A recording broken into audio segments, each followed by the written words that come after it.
Le 1er janvier 2020, le CHSCT aura définitivement disparu pour laisser place au CSE.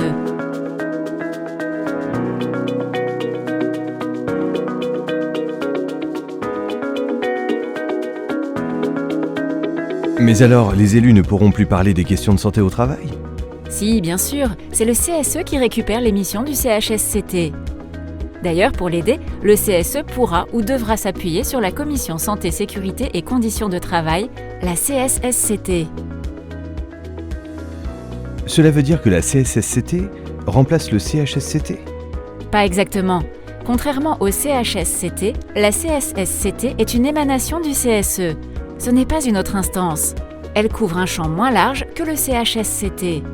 Un CHSCT devait être mis en place dans les entreprises ou les établissements d'au moins 50 salariés, alors qu'avec la CSSCT, ce seuil a été relevé à 300 salariés. Et pour les entreprises de moins de 300 salariés ?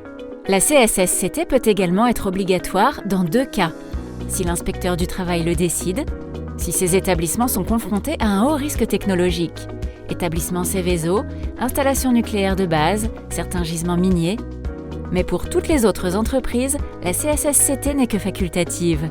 Elle peut être mise en place par accord ou par l'employeur. Quels sont les pouvoirs de la CSSCT ?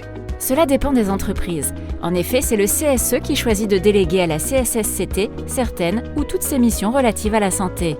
Dans tous les cas, la CSSCT ne peut pas désigner un expert ou être consultée directement. Ce sont les prérogatives exclusives du CSE. Et avec quels moyens la CSSCT peut-elle agir ? Sur ce point, tout est négociable. Nombre de membres qui la composent, nombre de réunions, heures de délégation spécifiques, formation. Les maîtres mots sont donc pragmatisme et inventivité pour rendre la CSSCT la plus efficace possible. Et si aucun accord n'est conclu, là encore, l'employeur peut reprendre la main. En résumé, à quoi sert la CSSCT ? Elle est le relais du CSE sur les questions de santé au travail. Elle doit pouvoir assurer l'information technique pour permettre au CSE de contrôler le bien-fondé des décisions de l'employeur. Elle analyse le risque et fait remonter les informations afin de préparer au mieux les réunions et les délibérations du CSE sur les questions de santé au travail. La CSSCT est en quelque sorte un lanceur d'alerte sur les questions de santé au travail. Il est primordial de bien choisir les membres de la CSSCT. Oui, c'est essentiel. Ils sont choisis parmi les membres élus du CSE.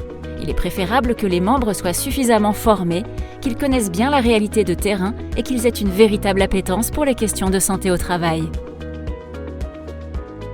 Merci, je comprends mieux l'intérêt de la CSSCT et si j'ai un doute, je trouverai la réponse